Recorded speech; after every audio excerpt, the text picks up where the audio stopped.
Okay, so today we're going to talk about how do you become a teacher. Well, you just take classes and you become a teacher, right? It's a little more difficult than that. Not difficult, just a little more hoops you got to jump through than just that. So I'm going to minimize my face here and kind of give you the rundown of what are the steps to being a teacher. The first thing to do is go to school, right? And right now, because you're an MCC, you're going to get your associate's degree first. And then what classes you take that go into that associate's degree is kind of up in the air. So if you just want to get an education pathway, then you can look at our format, what we have at MCC, and you take the classes and you get an education, associate of education pathway, and that's good to go. But it's not always that easy. So if you're thinking about going on to Dickinson, they have a whole other set of classes that you need to take here to go on to Dickinson to be a teacher. And they expect to have 4 years of science. So you need to take geology, geography, biology, and chemistry.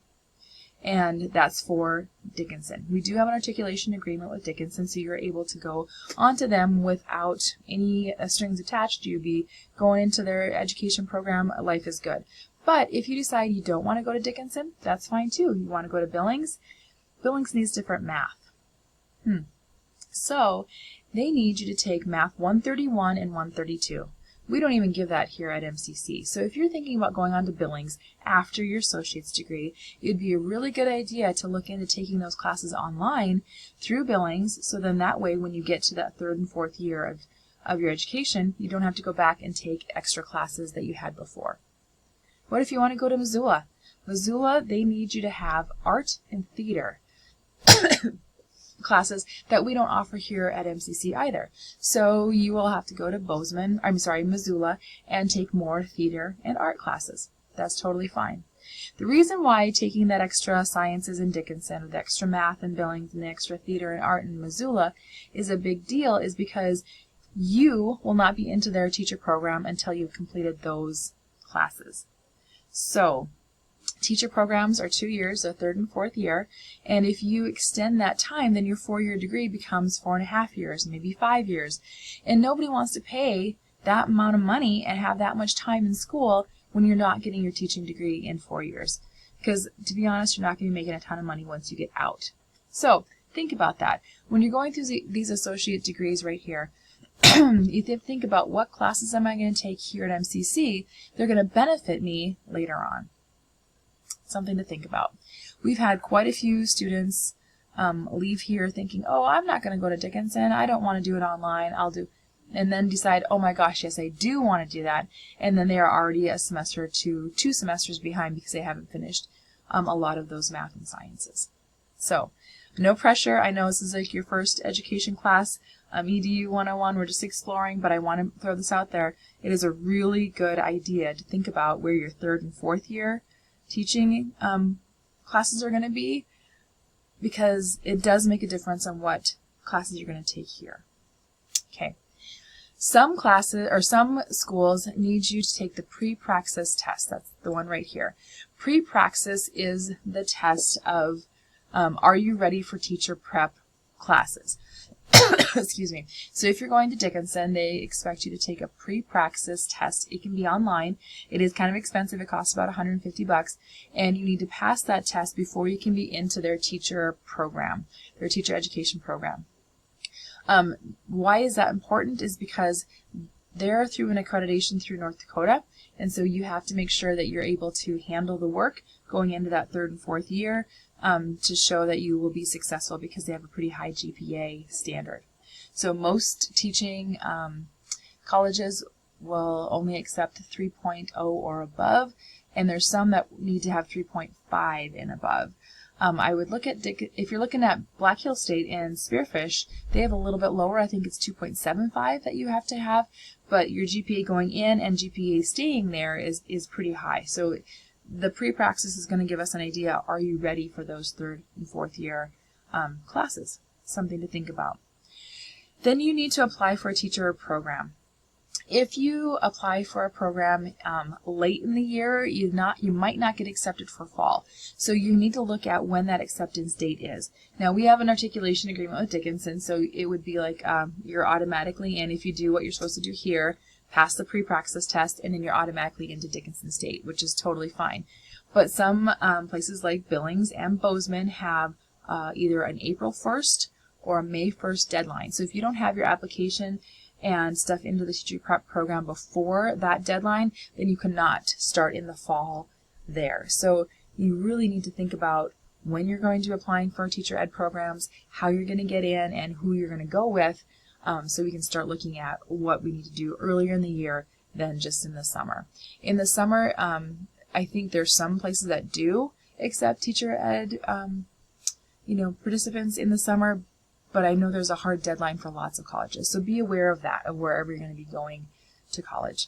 Once you get into the teacher prep program, like I said before, your GPA has to stay up, and you're also going to be given a drug test. Is that you can't get a teaching license without passing a drug test. So you will go through the third and fourth year of your classes. You'll be keeping that GPA up. You'll be getting your praxis done. You will be getting a drug test and all those things. And then once you finish your bachelor's degree, you have to take a state praxis test. And for the state praxis test, it's different for every state. So North Dakota one is different than Montana. Montana is different than Wyoming. But if you get your license in one state, you can change states without taking that test again.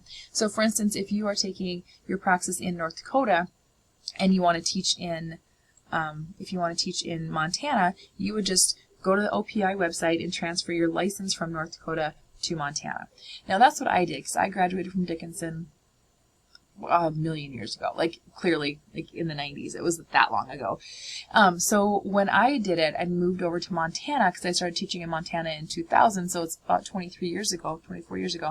I had to take my license and turn it into the state of Montana. And at that time, I had to take an additional class on Native American Studies. And then once I passed that class, then I was able to have a Montana license. That's different now. So what North Dakota does, and South Dakota and Wyoming, they all have the same type of teacher prep classes. So if you have a license from Wyoming, North Dakota, South Dakota, or Montana, they will transfer in the same as anything else. If you're going to go outside that little core states, you have to think about there might be additional classes, there might be a different test, there might be something different that you have to do with that license. Now, can you teach without a license? The answer is yes. But it's not a good idea. We have a teacher shortage, especially in eastern Montana, is that schools are struggling to get teachers into their classrooms. So that being said, why are we making, so I'm just saying, let's back that up a little bit. We're having a hard time getting qualified teachers into classrooms. And so what the students, or what the school districts are doing, is that they're giving emergency license to people who don't have a license in teaching so that they can go into the classroom and teach. I have thoughts about this. First thing is, if you are a student coming out of a 2-year college like MCC and you get offered a job making adult money, doing adult jobs, and you are very qualified at it, then I think that's fantastic. I think that's a great place to start. I don't want it to stop there, but I think it's a great place to start.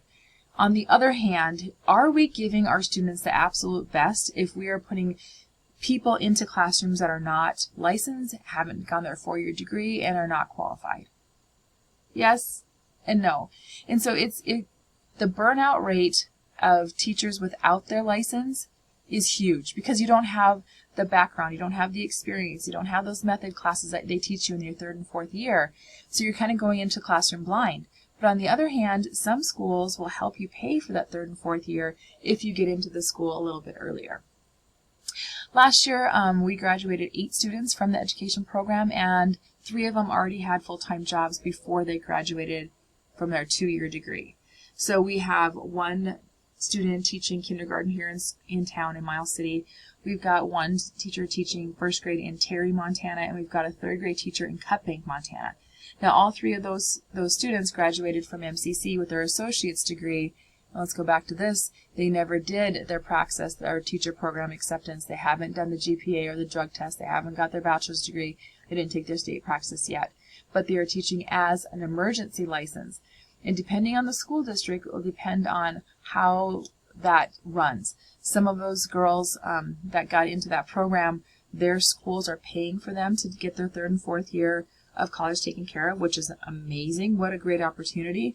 But I also have one who is had to accept more responsibility than she was probably ready for and she wanted to do, and now we're feeling overwhelmed and life is hard. And I don't want that to happen, because I don't want that burnout to happen before you've even gotten your license. So, there's a lot to becoming a teacher. So I think the question kind of would be, is the discussion today is, what are your thoughts on becoming a teacher? What about this path? Is it fair? If you were in charge, would you change things to make things more streamlined getting a teaching license? So for instance, like, would you make it easier? Could you get a teaching license after 2 years? Do you think it needs to have a bachelor's degree? Do you think you need to have more time in the classroom before you become an official teacher? Do you think students without a license need to be paid as if they did have a license? What are your thoughts on emergency licensing? There's so much. There's so much. And so I want you to drop your thoughts in the discussion, and we can chat about this later. And what do you think? Is getting a teaching license easier or harder than you had thought?